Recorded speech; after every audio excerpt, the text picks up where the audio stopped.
Online ವಂಚನೆಗಾಗಿ ಬಡ ಜನರ bank ಖಾತೆ ಮಾಡಿಸಿಕೊಳ್ಳುವ ವಂಚಕ ಜಾಲ ದಕ್ಷಿಣ ಕನ್ನಡ ಜಿಲ್ಲೆಯಲ್ಲೂ ಸಕ್ರಿಯ. ಪ್ರತಿ ಖಾತೆಗೆ 2,000 ರೂಪಾಯಿ ಖಾತೆ ತೆರೆಯೋಕೆ ಸಿಮ್ ಕಾರ್ಡ್ ಖರೀದಿಗೂ ಹಣ ನೀಡುವ ವಂಚಕರು. ಉತ್ತರ ಭಾರತ ಮೂಲದವರಿಗೆ ಬ್ಯಾಂಕ್ ಖಾತೆ ಮಾರಾಟ ಶಂಕೆ.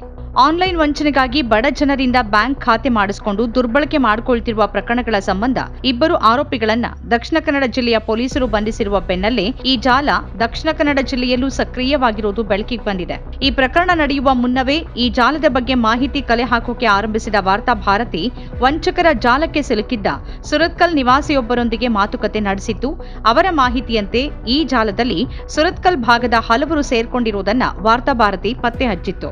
ದಕ್ಷಿಣ ಕನ್ನಡ ಜಿಲ್ಲೆಯ ಮಂಗಳೂರು, ಮೂಡುಬಿದ್ರೆ, ಮುಲ್ಕಿ, ಸುರತ್ಕಲ್, ಬಜ್ಪೆ ಸೇರಿದಂತೆ ಹಲವೆಡೆ ಈ ಅಕ್ರಮ ಬ್ಯಾಂಕ್ ಖಾತೆ ಮಾಡಿಸಿಕೊಳ್ತಿರುವ ದಂಧೆ ನಡೀತಿರುವುದು ಬೆಳಕಿಗೆ ಬಂದಿದೆ. ವಂಚಕರು ಹಣಕಾಸಿನ ಆಮಿಷ ಒಡ್ಡಿ ಬ್ಯಾಂಕ್ಗಳಲ್ಲಿ ಖಾತೆಗಳನ್ನು ತೆರೆಸ್ತಾ ಇದ್ದು ಪ್ರತಿ ಹೊಸ ಖಾತೆ ಮಾಡಿದ್ದಕ್ಕೆ 2,000 ರೂಪಾಯಿ ನೀಡುತ್ತಿದ್ದಾರೆ ಅಂತ ತಿಳಿದು ಬಂದಿದೆ. ಈ ವಂಚನಾ ಜಾಲದ ಏಜೆಂಟ್ಗಳು ದಕ್ಷಿಣ ಕನ್ನಡ ಜಿಲ್ಲೆಯ ವಿವಿಧ ತಾಲೂಕುಗಳಲ್ಲಿ ಜಾಲವನ್ನು ವಿಸ್ತರಿಸುತ್ತಿದ್ದಾರೆ ಅಂತ ತಿಳಿದು ಬಂದಿದೆ.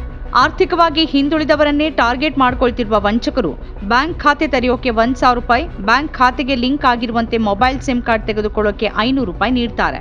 ಬ್ಯಾಂಕ್ ಖಾತೆ ತೆರೆಯೋರು ಬ್ಯಾಂಕ್ ಖಾತೆಯ ಜೊತೆಗೆ ಅದೇ ಖಾತೆಯ ಎಟಿಎಂ ಕಾರ್ಡ್ ಪಡೆದುಕೊಳ್ಬೇಕು. ಅದೇ ಬ್ಯಾಂಕ್ ಖಾತೆಗೆ ಲಿಂಕ್ ಆಗಿರುವ ಮೊಬೈಲ್ ಸಿಮ್ ಕಾರ್ಡ್ ಪಡೆದುಕೊಳ್ಬೇಕು. ಬ್ಯಾಂಕ್ ಪಾಸ್ ಪುಸ್ತಕ, ಎಟಿಎಂ ಕಾರ್ಡ್ ಹಾಗೂ ಲಿಂಕ್ ಮಾಡಿಕೊಂಡಿರುವ ಸಿಮ್ ಕಾರ್ಡ್ ಮಾಡಿಕೊಂಡು ವಂಚನಾ ಜಾಲದ ಏಜೆಂಟ್ ಕೈಗೆ ನೀಡಿದ ತಕ್ಷಣ 2,000 ರೂಪಾಯಿ ಹಣವನ್ನು ಸ್ಥಳದಲ್ಲೇ ನೀಡುತ್ತಿದ್ದಾರೆ ಅಂತ ತಿಳಿದು ಬಂದಿದೆ.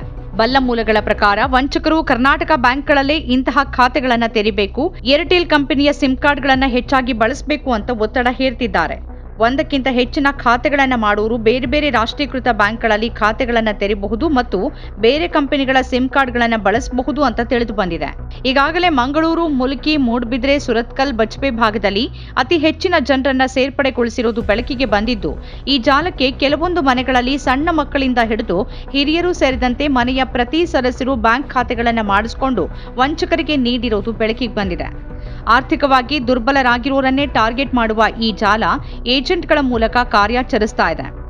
ವಂಚನಾ ಜಾಲದ ಏಜೆಂಟ್ಗಳು ಒಂದಲ್ಲ ಒಂದು ಕಾರಣಗಳನ್ನು ಮುಂದಿಟ್ಟು ಒಬ್ಬರನ್ನ ಸೆಳೆದು ಖಾತೆ ಮಾಡಿಕೊಳ್ತಾ ಇದ್ದು, ಉಳಿದ ಸದಸ್ಯರನ್ನ ಮಾಡಿಕೊಟ್ರೆ ಪ್ರತಿ ಖಾತೆಗೆ 500 ರೂಪಾಯಿನಿಂದ 1,000 ರೂಪಾಯಿ ನೀಡ್ತಾರೆ ಅಂತ ತಿಳಿದು ಬಂದಿದೆ.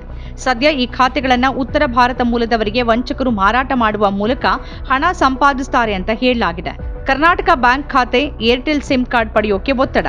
ಆನ್ಲೈನ್ ವಂಚನೆಗಾಗಿ ಬಡ ಜನರ ಬ್ಯಾಂಕ್ ಖಾತೆ ಮಾಡಿಸಿಕೊಳ್ತಿರುವ ಪ್ರಕರಣಗಳು ದಕ್ಷಿಣ ಕನ್ನಡ ಜಿಲ್ಲೆಯಾದ್ಯಂತ ಸಕ್ರಿಯವಾಗಿರುವುದು ಬೆಳಕಿಗೆ ಬಂದಿದೆ. ವಂಚಕರು ಕರ್ನಾಟಕ ಬ್ಯಾಂಕ್ನಲ್ಲೇ ಖಾತೆ ತೆರೆಯುವಂತೆ ಒತ್ತಡ ಹೇರ್ತಿರೋದು ಮತ್ತು ಏರ್ಟೆಲ್ ಸಿಮ್ ಕಾರ್ಡ್ ಅನ್ನೇ ಖರೀದಿ ಮಾಡುವಂತೆ ಒತ್ತಡ ಹೇರ್ತಿರೋದು ಬೆಳಕಿಗೆ ಬಂದಿದೆ.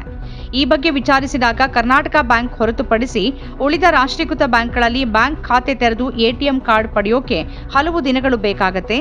ಆದರೆ ಕರ್ನಾಟಕ ಬ್ಯಾಂಕ್ನಲ್ಲಿ ಖಾತೆ ತೆರೆದ 2 ದಿನಕ್ಕೆ ಎಟಿಎಂ ಕಾರ್ಡ್ ನೀಡಲಾಗುತ್ತೆ.